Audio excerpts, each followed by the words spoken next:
Good morning, everybody. Welcome back to the channel. Hope you're all enjoying the Easter weekend. The weather's absolutely glorious out there. What have you all been up to this week? Absolutely loving the movies that matter thread that we've got running on the group at the moment. That is a cracking thread. I think you started it, Jace. Quite a few movies on there. I'm realising yet again that I haven't seen, and I'm making notes of and getting hold of to have a look at. But yeah, absolutely loving it. Just been going through the Facebook group just to see if there's anything that I need to comment on, and pretty much most of it is the movies that matter thread, and it's brilliant. Absolutely loving it. So yeah, we're going to keep that one going for quite a while, I think. One of my early ones, I think it was the second day, I put 3 pretty controversial movies on there. I'll just show you what they were. The first one was that one, Straw Dogs. Now, I think we're pretty much all agreed that most people have seen this at some point.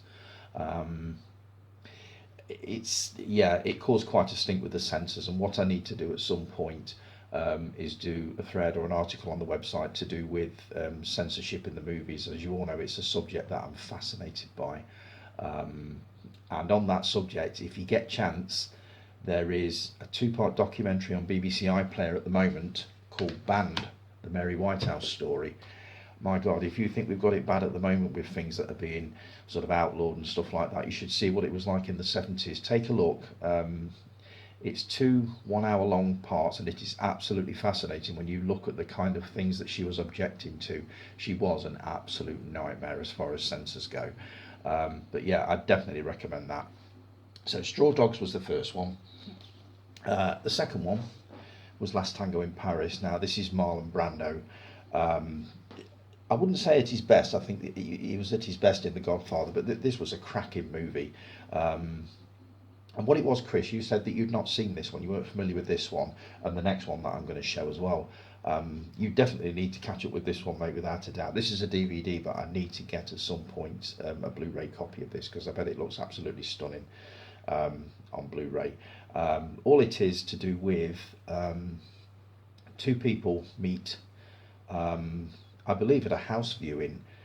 They just go to look at a flat or an apartment together, begin a relationship, a sexual relationship. It's quite steamy stuff, but it is a really, really cracking movie, directed by Bernardo Bertolucci, made in 1970, it's either 1 or 2. But again, this caused major problems with the censors, mostly due to a scene with butter. I'll leave the rest to your imagination if you've not actually seen it. But that is a cracking movie if you've not seen it. And the other one, Chris, is that one, The Devils. Now, you said you'd not seen this, you're not overly familiar with it. This has got to be classed as far as I'm concerned, the single most controversial movie ever made. It was released in 1971, directed by Ken Russell, stars Oliver Reed and Vanessa Redgrave. It's based on a book called The Devils of Loudan, and all it is, Oliver Reed plays like a priest called Grandier, and he's trying to save the town of Loudan from destruction by the authorities.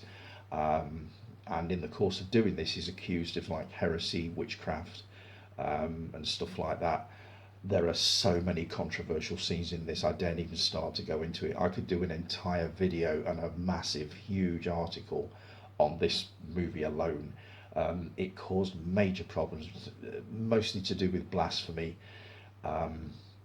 Mark Commode has been campaigning for many years to get this movie re-released. It is now owned by Warner Brothers, and Warner Brothers refused to have anything to do with it. They kind of locked it away in a vault and will not sell it or sell the rights or anything like that, because they think it's probably one of the most vile movies ever made. And it is hard viewing, it is very difficult. As I say, 1971, so it's 50 years old, but my God, is it still powerful.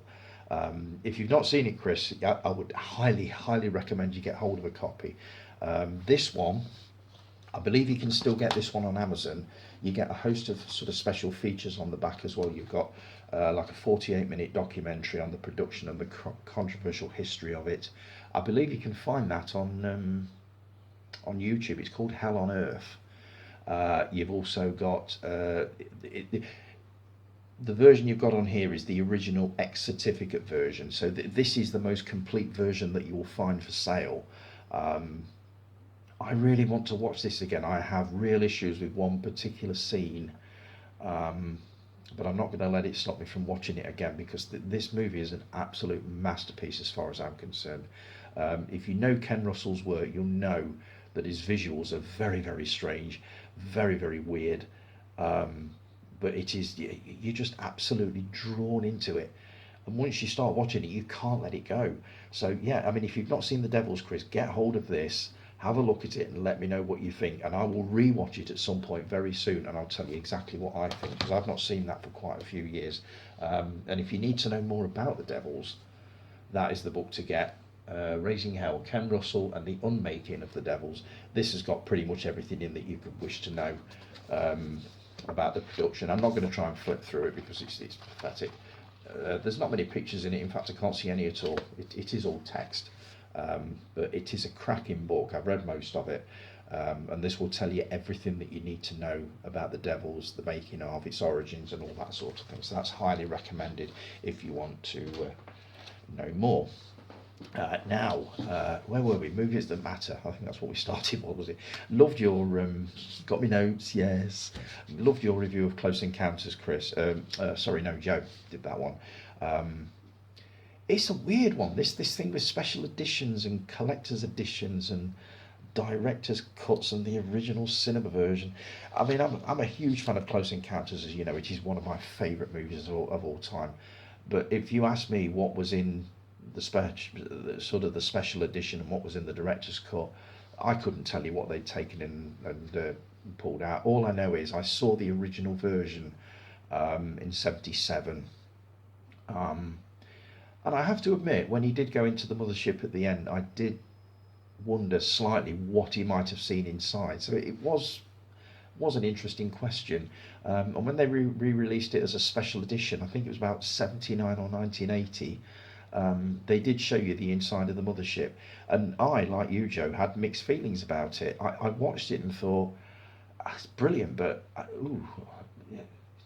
did I prefer it the way that it was, with that, like you say, that air of mystery as to what was actually going to be inside there? So yeah, mixed feelings about that one. I've got pretty much every version, but as I say, if you ask me to tell you the difference between them, apart from the scenes inside the mothership at the end, I couldn't tell you which ones have been taken out or put back in or whatever. All I know is it's a complete masterpiece, probably my favourite movie of all time, will always be. So yeah, enjoyed your little chat on that one, mate. And also your review of the Mad Max trilogy, Chris. That was cracking. I will be watching those. I've actually got them by the TV set. I've seen the original many, many times. Saw it at the cinema when it first came out, and as I've said before, that first 10-15 minutes, the car chase, my God, it absolutely takes your breath away, and it still does now, but it certainly did back then. The only thing I could compare that to, as far as sort of a breathtaking first 10 minutes, would be Raiders of the Lost Ark, which absolutely blew me away the first time I saw it, and that was a similar sort of effect. But yeah, I will be watching the others. I've not seen The Road Warrior. Believe it or not, I've not seen Beyond Thunderdome, and I've certainly not seen Fury Road. I am slightly nervous of that one for the reason that you quoted, is in that it's Tom Hardy and not Mel Gibson, but I'm not going to let that put me off. I'm going to have a look and be objective about it and see what I think. But yeah, that was a cracking little review, mate. Really enjoyed that one. An item that I showed off, I think it was last week, the Batman box set. I watched the first episode. Nothing wrong with the image. Blu-ray. It was a colourful show to start with, but this Blu-ray really brings out the colours, and the image is pin sharp. It is absolutely brilliant. The only issue I've got with it is aspect ratio. Now, I don't know about you, but I'm kind of used to the black bars at the top and bottom of the screen for widescreen movies. Love that, absolutely perfect. Not sure about the black bars down the side, making the image as sort of a box shape. Not entirely certain about that. I've got a couple of box sets, Blu-ray box sets upstairs, of TV series that were made quite a while ago, and they're done in the same aspect ratio.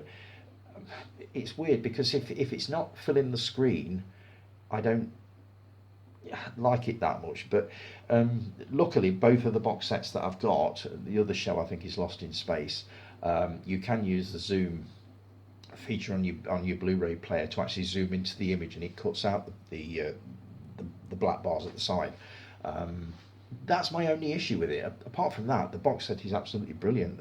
As I say, the image is superb. I can't fault it. The sound is amazing. So yeah, it's just that thing with the aspect ratio. I'm not honestly sure yet. Maybe I just need to get used to it. Whether I like the black bars down the side of the screen, but I'll persist with it. I probably won't think anything of it after watching a few episodes of it. I didn't when I started watching Lost in Space, but we'll see how we go with that one. What have I got here? Reviews. Right, what have I been watching this week? Had a chance to catch up with an oldish film. It's not one that you would have heard of, I don't think. Made in 1987, about two mismatched cops who are flung together to solve, well, not so much solve, but bust a drugs ring. It's a little-known movie called Lethal Weapon, made in 1987. Yes, I've finally seen it. Praise the bloody Lord, he's finally seen Lethal Weapon. I thought it was excellent. My only regret is that it took me 35 years to actually do it. Cracking movie, you weren't wrong. I did enjoy it from start to finish. I mean, more bullets, bombs and explosions than you could shake a stick at. Absolutely amazing. Cracking action scenes. Danny Glover and Mel Gibson work so well together. I can definitely see why they were asked to do another 3 sequels to it. It's the kind of combination that you can't really let go. So yeah, I thoroughly enjoyed it, and I will be watching it again. It's just a cracking action movie. A little bit brutal in the final act. Wasn't overly keen on the torture scene when they got him hung up on the roof with the electrical sort of torture scene. I wasn't overly struck with that. But overall, brilliant. As I say, my only regret is not having seen it before now. But yes, I will be catching up with the sequels. I've got Lethal Weapon 2 sort of ready to go as soon as I get the time to watch it. But yeah, well worth it. So you weren't wrong, guys. And I will be catching up with the others very, very soon. The other one that I got a chance to watch is one that Chris recommended, Shooter. Cracking action movie again, superb. It's one that I've never seen before. I'd heard of it, but knew very little about it. For those of you that don't know, very briefly, it stars Mark Wahlberg, Danny Glover again. Basically, Wahlberg plays an ex-army sniper who is enlisted by the government. He's been retired for quite a few years due to the death of his friend in the field. The government enlists his help in foiling an assassination attempt on the president. The reason being that if he shows them how he would do it, they can then prevent it from happening again. He's double-crossed, and he basically has to clear his name. Cracking movie, really, really good. Moves along at a rattling good pace. Again, my only issue with this is Mark Wahlberg's accent. It's not just me, is it? Has anybody else seen this and had real trouble understanding a lot of what he was saying? Somebody said to me, why don't you just put the subtitles on? And I wished I had done, because it would have made a lot more sense. But the film itself is brilliant. Really, really enjoyed it. It was just that little thing. I turned it up, turned the volume up, but it still wasn't making a lot of sense. I think it's the accent he was using. It was sort of a slight southern drawl, but maybe Chris, can you bear me out on that one? I don't know. I just had to listen very, very closely to what he was saying, and I kept having to go back a few seconds to thinking, I didn't catch that, and I'm sure that's going to be important. But on the whole, I thought it was an excellent film, really, really well worth watching. It was last week's Bin It and Keep It, and yes, Jason, you're right, my friend, it was. You can't have a Bin It or Keep It if you've not actually watched it. But I'll be back with a proper one next week. But that, Shooter, that is definitely a keeper. I will be giving that a go at some point, probably with the subtitles on, but I will be giving it a go. Um, Quote encounters for this week. You did well getting that one last week, Chris. Saturday Night Fever. I thought that would stump everybody, but you did really well with that one. Let's try you all on this one. The movie's from 1980. It is a bona fide classic. You're all going to be clamouring to get this one. I'm fairly sure you'll all know this one. Here we go. This is quote encounters for this week. There are 100 miles to Chicago. We have a full tank of gas, half a pack of cigarettes. It's dark, and we're wearing sunglasses. Go. You'll all know that one. I know for a fact you will all know that one. I'm going to have to try and make them a little more obscure from next week, I think. What I bought this week, only one. I had a request for tonight, pizza and a movie night. Can we watch something sort of 80s and American Pie-ish? Something funny? And I says, yeah, sure, absolutely. Now, we've seen American Pie many, many times, and the sequels, but one I haven't seen for ages, and I thought, he's going to love this. I don't know whether he's seen it or not, but Bachelor Party, Tom Hanks. I remember seeing this at the pictures. Now, this is obviously way before Tom Hanks was Saving Private Ryan and all his serious movies that he's done, Captain Phillips and all that sort of thing. This was what he started out in. I gather he did a couple of movies before, but this I think was his big break, and I thought he was absolutely superb in this. Yes, it is kind of a sex comedy, but it's light-hearted, it's funny, genuinely funny. Loads of laugh out loud moments in this. But I'm going to see how we get on with this one tonight. I can't wait to watch it again. Really looking forward to it. But yeah, that's the only one I bought this week. I've been a bit restrained, but there's a couple more that I do want. I saw on Talking Pictures TV last night on the Cellar Club, the